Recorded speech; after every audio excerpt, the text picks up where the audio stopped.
तो जब शौनक आदि ऋषियों ने सूत जी से यह प्रश्न पूछा कि भगवत प्राप्ति का सरलतम साधन बताइए, बस कुल मिला के इतना समझिए, भगवत प्राप्ति कैसे हो सकती है।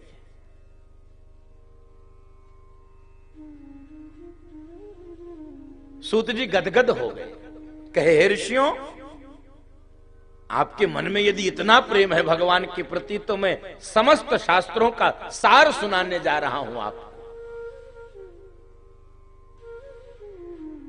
जिज्ञासु जब कोई जगत के कल्याण का प्रश्न पूछता है तो उत्तर देने वाला गदगद हो जाता है, वक्ता प्रसन्न हो जाता है। जैसे ही भगवत प्राप्ति का सरलतम साधन पूछा जिससे माया मोह का निवारण हो सके, जिससे भक्ति बढ़ सके, ज्ञान बढ़ सके, वैराग्य बढ़ सके, ऐसा कोई साधन बताइए, गदगद हो गए। कहे मैं समस्त शास्त्रों का सार सुनाऊंगा, लेकिन सुनो, सावधानतया शृणु। श्रोताओं के लिए यहां पर गंभीर सूचना है, क्या? सावधान होकर कथा सुनिए। अब इस युग में ये सावधान होकर कथा सुनना कितनी चुनौती है। सबके पास में कम से कम दो दो मोबाइल है, एक नहीं दो। अब दो मोबाइल लेकर सावधान होकर कथा सुनना ये चुनौती है, टास्क, बड़ी गंभीर चुनौती है। और कई बार तो मैं देखता हूं कि हम जैसे कहते हैं सावधानतया शृणु, सावधानी पूर्वक सुनो, सोई व्यक्ति उठता है मंडप में, फोन से बतियाते बतियाते चला जाता है। लेकिन सूत जी कह रहे हैं सावधान होकर सुनो, और केवल सूत जी नहीं कह रहे हैं बंधु माताओं, तो भगवान शंकर कह रहे हैं सावधान सुनो सुमति भवानी, जन्म एक दुई कहु बखानी। सावधान सुनो सुमति भवानी, जन्म एक दुई कहु। श्रोताओं के लिए सूचना है सावधानतया शृणु। और सुनिए, केवल श्रोता नहीं सावधान रहेगा, वक्ता भी सावधान रहेगा। इसलिए भगवान शंकर जब कथा सुना रहे हैं तो सावधान है।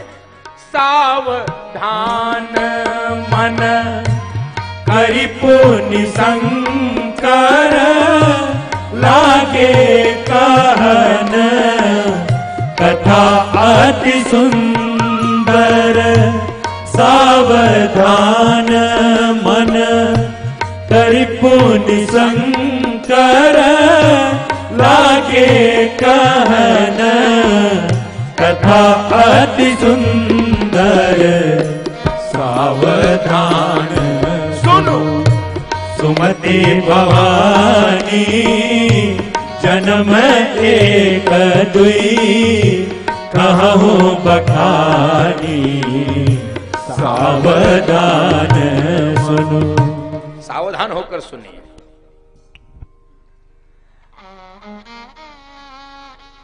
और जिस समय मैं कथा सुना रहा हूं और मैं कहूं सावधान होकर सुनिए, तो इस समय कड़ाके की ठंड है।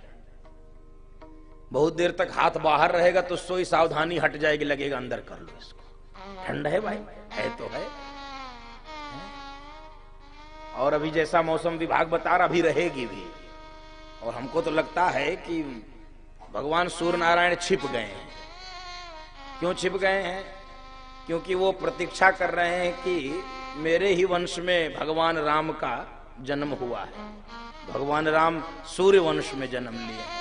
ले हूं दिनकर वंश उदारा। तो भगवान सूर्य नारायण भी यही सोच रहे होंगे कि 22 तारीख को भगवान अयोध्या में विराजमान हो जाए, उसी के साथ मैं दर्शन दूंगा, तब तक मैं भी प्रतीक्षा कर लेता हूं। भगवान 22 तारीख को विद्यमान हो जाएंगे अयोध्या के दिव्य जन्म भूमि में। तो ऐसी परिस्थिति में हमको कथा सुनना है। भीषण ठंड, अभी तक मैं उत्तर प्रदेश के बाहर कथाएं कर रहा था, वहां ठंड नहीं पड़ रही थी। हम भी आज ही मंगाए हैं अपना साल स्वेटर, सब हम तो थे ही नहीं मेरे पास। कल ये लेकर आए, अलमारी में खोज रहे थे, मिल भी नहीं रहा था, कहाँ छुपा। अब वहां पर एकदम ठंड नहीं पड़ रही थी, टी शर्ट बनियान पहन के लोग घूम रहे थे। एक महीने में उधर ही था, इंदौर, फिर रायसेन, फिर छत्तीसगढ़। क्या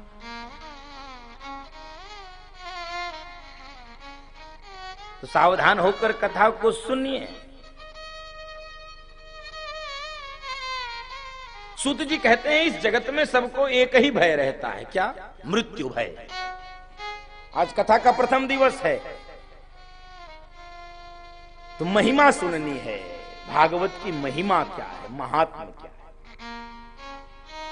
तो ये संसार जिसे मृत्यु लोक कहा जाता है, इसमें सबको भय क्या है? मरने का। और इसका नाम है संसार। संसरति इति संसार, जो सरक रहा है वो संसार है। बंधु माता, ये पकड़ में नहीं आता है, ये सरकता रहता है, खिसकता रहता है। तो जो सरकता है, खिसकता है, आगे बढ़ता चला जाता है, उसका नाम है संसार।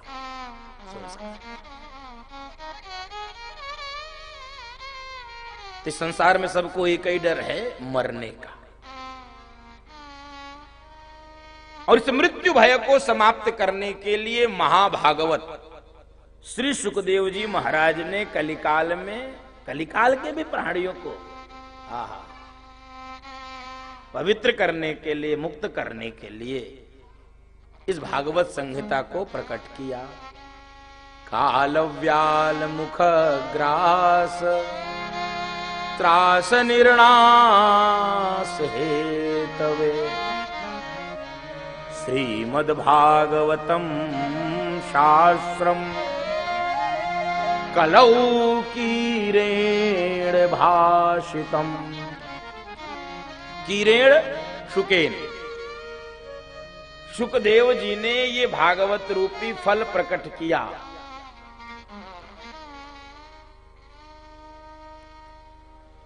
शुक माने तोता, तोता बोलता बहुत मीठा है, तोता मीठा बोलता है, लेकिन बोलता वही है जो उसको सिखाया जाता है। जो सिखाएंगे पट्टू राम राम तो बोलता है राम राम, अलग से कुछ नहीं बोलता है। तोता बोलता मीठा है, लेकिन जो सिखाया जाता है वही बोलता है। तो ये जो भागवत सुखदेव जी ने सुनाई है परीक्षित को, मृत्यु के भय को समाप्त करने के लिए, वो मनमुखी नहीं है, वो सिखाया हुआ है, वो आचार्य परंपरा से प्राप्त है। मनमुखी नहीं है वो भागवत की कथा, ये आचार्य परंपरा से प्राप्त है। कैसे प्राप्त हुई? कब प्राप्त हुई? जब महाराज परीक्षित को मृत्यु भय हुआ, गंगा जी के तट पर महाराज परीक्षित पहुंचे। 7वें दिन तक्षक नाग आएगा और हमारी मृत्यु हो जाएगी।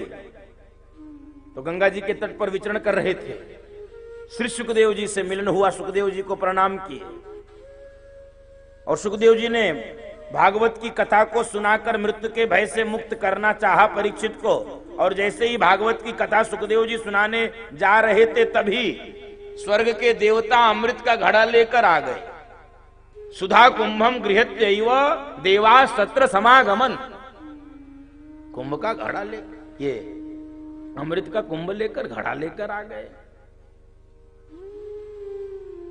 और सुखदेव जी से कहे कि मैं अमृत लेकर आया हूं स्वर्ग से, ये पिला दीजिए परीक्षित को, इसको मरने का डर है, अमर हो जाएगा, और ये भागवत की कथा हमको दे दीजिए। सुखदेव जी ठहाका मार के हंसे, हंसे नहीं, ठहाका मार कर कहे, वाह भाई, ये देवता कब से इतने परमार्थी हो गए? जरूर कोई स्वार्थ में आए होंगे और उस अमृत को लेकर आ गए जिसके लिए इतना भारी देवासुर संग्राम हो गया। उस अमृत को बिना मांगे बिना कहे ये पहुंचा रहे हैं।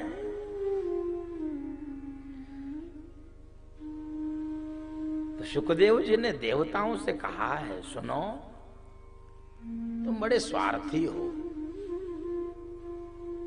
दधीची बाबा को प्रणाम करने गए थे, हड्डी मांग कर ले आए उनकी। तो तुमको जब कोई अटकता है तो तुम बहुत ही विनम्र हो जाते हो, और ये स्वार्थी व्यक्ति का लक्षण है। जब फंसता है तब मुस्कुराता है, तब सरल हो जाता है, विनम्र हो जाता है, और वैसे अकड़ दिखाता है। जब उसकी अटकती है सोई तो सिर झुका लेता है, और जब तक नहीं अटकी रहती तो सिर झुक। ये लक्षण है स्वकार्य कुशला सुरा। देवताओं के लिए स्वकार्य कुशला सुरा, देवता यानी जो स्व कार्य को कुशलता पूर्वक कर ले जाते हैं, उसको निकाल लेते, मार्ग निकाल लेते। तो सुखदेव जी ने कहा, देवताओं ये तुम हमको देने आए हो अमृत, हम समझ तो रहे हैं, लेकिन सुन लो, तुम कथा सुनने आए होते तो हम तुमको प्रेम से सुना देते, जिज्ञासु बनकर आए होते, पिपासु बनकर आए होते तो हम तुमको कथा सुना देते, लेकिन तुम हमको ठगने आए हो। तुम स्वर्ग के अमृत से इस कथा के अमृत को बदलना चाहते हो। क्व सुधा को कथा लोके, क्व काचः को मणिर महान, ब्रह्मरातो विचार्यैवं तदा देवांज हास हसे हास। तुम तुलना कर रहे हो स्वर्ग के अमृत की इस कथा के अमृत से। स्वर्ग का अमृत कहां 2 कौड़ी के कांच के टुकड़े के समान, और ये कथामृत कहां बहुमूल्य हीरे जवाहरात के समान। इसकी कोई तुलना हो सकती है? अरे आदान प्रदान भी, लेन देन भी, विनिमय भी बराबर की वस्तु में होता है, इसका कोई मूल्य है? स्वर्ग का अमृत इस कथा के अमृत के बराबर कहीं टिकता है? इसलिए तुम ठगने आए हो। और बंधु माताओं, देवताओं को डांट कर भगा दिया। अब आप विचार करिए, स्वर्ग के अमृत को तो हम लोग पाना चाहते हैं कि 2 घूंट मिल जाए अमर हो जाएंगे। जिनको मिल भी गया है वो अमर नहीं है, ध्यान करिएगा। देवताओं को स्वर्ग का अमृत मिला है, लेकिन जैसे जैसे उनका पुण्य क्षीण होने लगता है, सो धीरे से वो नीचे लुढ़क जाते हैं। क्षीणे पुण्य मृत्युलोकम विशंति। जब तक पुण्य रहता है तब तक स्वर्ग में बचे रहते हैं, और जैसे ही पुण्य समाप्त होता है मृत्युलोकम विशंति, मृत्युलोक में गिर जाते हैं देवता भी। अब आप विचार करिए कौन श्रेष्ठ है, हरि कथामृत या सुधामृत? भगवान की कथा का अमृत श्रेष्ठ है या स्वर्ग का अमृत? ये हम सबके लिए विचारणीय विषय है। स्वर्ग का अमृत परीक्षित को पिलाने आए हैं देवता, डांट कर भगा दिया। क्यों? क्योंकि कथामृत अतुलनीय है, अतुल्य है। ये कथा है। स्वर्ग का अमृत दीर्घ जीवी बनाता है, लेकिन ये कथा का अमृत दिव्य जीवी बनाता है। स्वर्ग का अमृत अमरत्व प्रदान करता है, लेकिन कथा का अमृत अभयत्व प्रदान करता है। स्वर्ग का अमृत सबको नहीं मिलता, कथा का अमृत सबको मिलता है। सब ही सुलभ सब दिन सब देसा, सब ही सुलभ सब दिन सब देसा। सेवत सादर समन कलेसा, सेवत सादर समन कलेसा। सब ही सुलभ सब दिन सब देसा, सब ही सुलभ सब बिन सब देसा। सब ही सुलभ, सबको सुलभ है। पवित्र आत्मा हो, पतित आत्मा हो, दुष्ट आत्मा हो, और मैं तो कहता हूं प्रेत आत्मा हो, उसको भी कथा सुनो। तो हरि कथामृत में और सुधामृत में कौन श्रेष्ठ है? हरि कथामृत पापों को छीड़ करती है, और सुधामृत तो जिनके पास पुण्य है उनका भी पुण्य क्षीण हो जाता है, मृत्युलोक में आ जाता है। ब्रह्मा जी के पास देवता गए, कहे अरे ब्रह्मा जी क्या अन्याय हो रहा है, हम देवताओं को भी ये कथा का पान नहीं करने को अवसर मिल रहा है, हम देवता भी कथा पी नहीं सकते, हमको डांट के भगा दिया। ब्रह्मा जी भी आश्चर्यचकित हो गए। ब्रह्मा जी ने कहा अच्छा सुनो, देख तो लिया जाए कथा सुनने का परिणाम क्या होता है। अभी 7 दिन देखो तो ये कथा का क्या परिणाम होता है।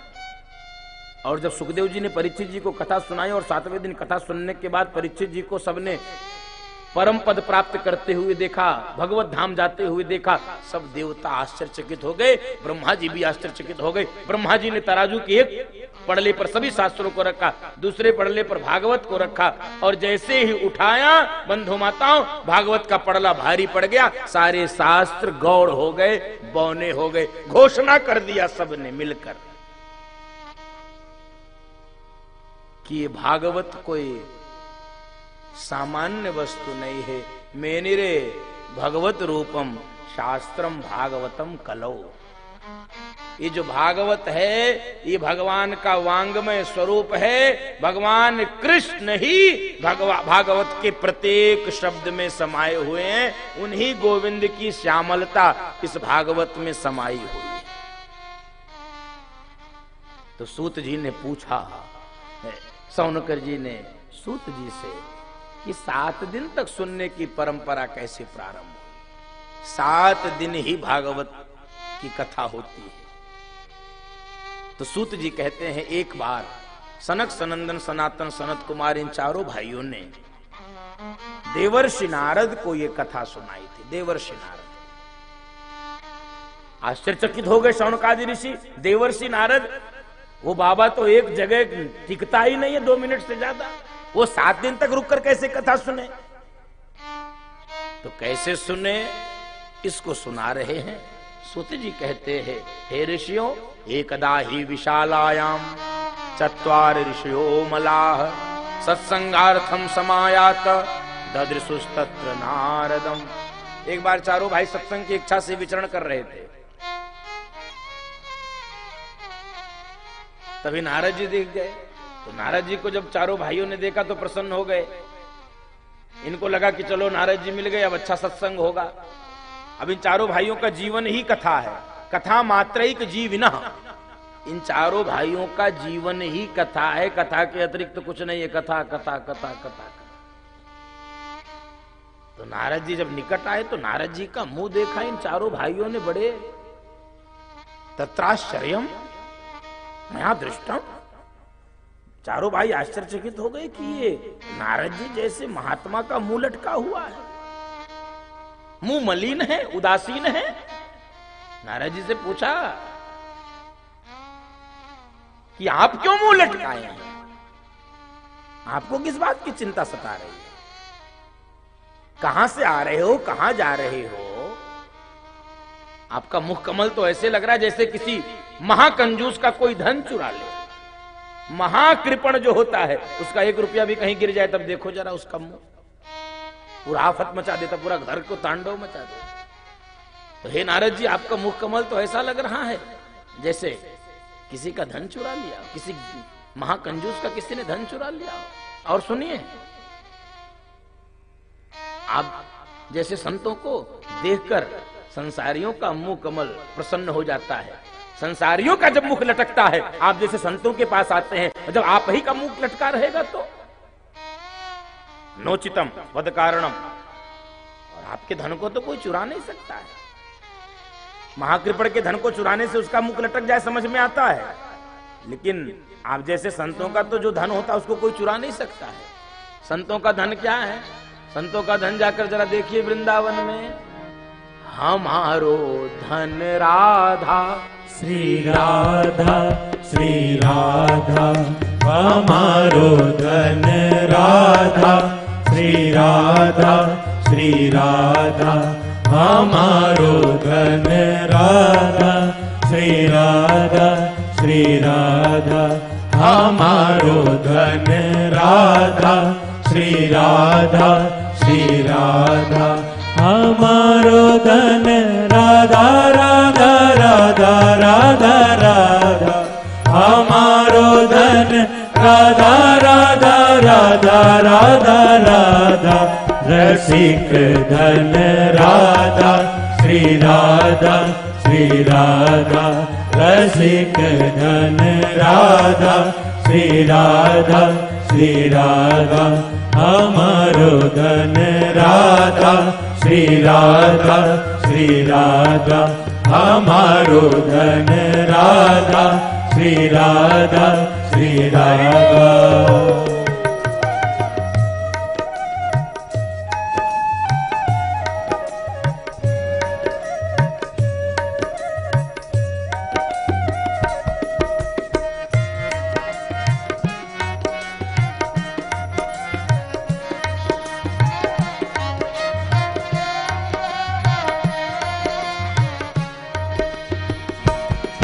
मोहन की प्यारी राधा राधा राधा राधा राधा, मोहन की प्यारी राधा राधा राधा राधा राधा, मोहन की प्यारी राधा राधा राधा राधा राधा, मोहन की प्यारी राधा राधा राधा राधा राधा, वृषभानु दुलारी राधा श्री राधा श्री राधा, वृषभानु दुलारी राधा श्री राधा श्री राधा, हमारो धन राधा श्री राधा श्री राधा, हमारो धन राधा श्री राधा श्री राधा। ओ राधा राधा, ओ राधा राधा राधा, ओ राधा राधा राधा, ओ राधा राधा राधा, ओ राधा राधा राधा, ओ राधा राधा राधा, ओ राधा राधा राधा, ओ राधा राधा राधा, ओ राधा राधा राधा, ओ राधा राधा राधा, ओ राधा राधा राधा, ओ राधा राधा राधा, ओ राधा राधा राधा, ओ राधा राधा राधा, ओ राधा राधा राधा, ओ राधा राधा राधा, ओ राधा राधा राधा, ओ राधा राधा राधा, ओ राधा राधा राधा, ओ राधा राधा, हमारो धन राधा श्री राधा श्री राधा, हमारो धन राधा श्री राधा श्री राधा, हमारो धन राधा राधा राधा राधा राधा, हमारो धन राधा राधा राधा राधा राधा, परम धन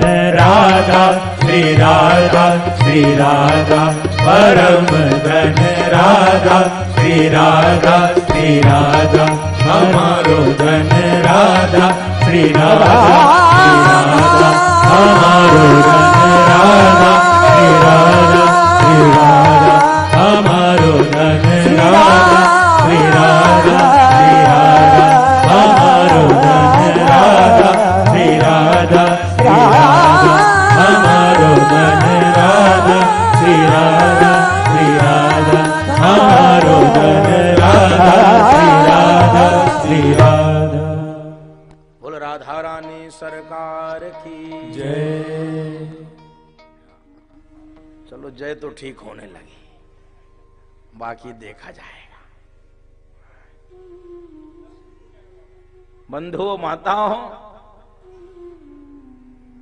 नारद जी के मुख को देखकर सनकादि ऋषियों ने कहा कि आपका मुख लटका हुआ ठीक नहीं लगता, नोचितम वद कारणम, कारण बताओ।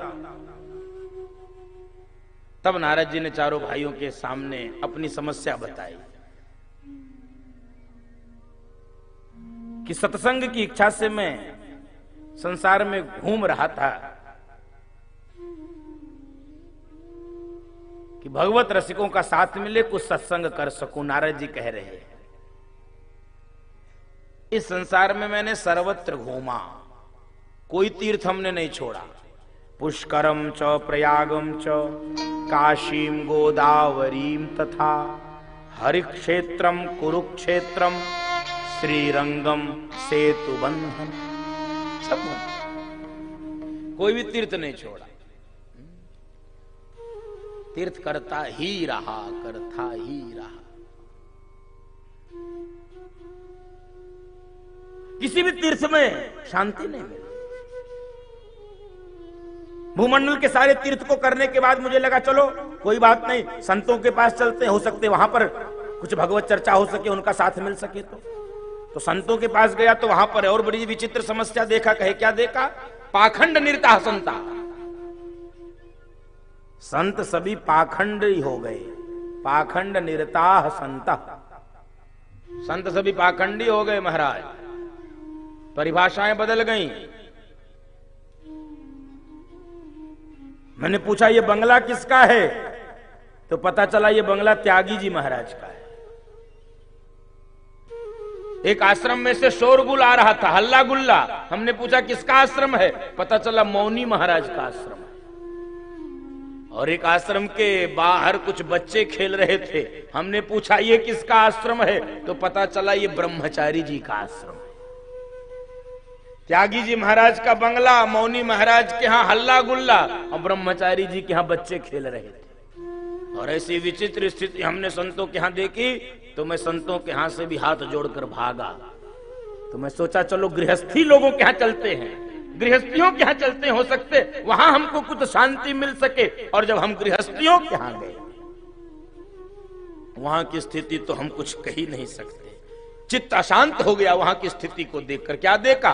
तरुणी प्रभुता गे शाल को बुद्धिदायक कन्या विक्रीणो लोभात दंपति नाम चकलकनम। क्या देखा हमने? पूरे घर में देवी जी का चलावा हो गया। बूढ़े माँ बाप है, उनकी खटिया निकाल दी गई बाहर, वहीं टेंटे करो। और सुनो, बात यहीं तक नहीं रुकती। घर में कोई शादी ब्याह हो, घर में कोई मांगलिक कार्यक्रम हो, पौराणिक कार्यक्रम हो, तो घर में बूढ़े माँ बाप से कोई राय नहीं लिया जाता है, कोई बात उनसे नहीं पूछी जाती है। कोई राय बात लेनी हो तो ससुराल से साले को बुलाया जाता है। शाल को बुद्धिदायक, सबसे बुद्धिमान व्यक्ति कौन है धरती पर? हाँ, साला। हमको लगता है इसलिए साला गाली बन गई। सबसे सामान्य गाली क्या होती है? हाँ, दो ही का सबसे सामान्य। हम तो, आप लोग तो अवध के हैं, सबसे सामान्य गाली दो होती है अवध में। क्या? साला और ससुर, दो ही गाली होती है। लोग कहते हैं दैट ससुर। ये सामान्य रूप से ससुर वाली क्यों बनी वो आगे कथा में आएगा। साले वाला तो यही बता दिया मैं। अच्छा, अपने अवध में कुछ भी होता है साले तुरंत बोल दो। शाल को बुद्धिदायक, साला बुद्धिमान है, साला बुद्धिमान है। और सुनिए, दुर्भाग्य क्या है? पहले बुद्धि मिलने पर संबंध बनता था, समधि बुद्धि मिलने पर बनते थे। समधि, धी माने बुद्धि, सम माने बराबर, मिल जाए तो समधि। अब बुद्धि मिलने पर समधि नहीं बनते हैं, अब सौदा पटने पर समधि बनते हैं। सौदा पट जाए तो समधि, नहीं तो कैंसिल। सौदा पटना चाहिए, लेन देन तय होना चाहिए। कन्या विक्रीणो लोभात दंपति नाम चकलकनम। खरीद फरोख्त चल रहा है। बेटा ये हो गया तो इतना पैसा दहेज, बेटा ये हो गया तो इतना, ये हो गया तो इतना। ऐसी भयावह स्थिति गृहस्थियों के यहां की हमने देखी, हमारा चित्त अशांत हो गया। मृत्युलोक की स्थिति देखकर बस सीधे हमको एक ही स्थान ध्यान में आया, सीधे पहुंच गया वृंदावन। बोलो वृंदावन धाम की, वृंदावन जाने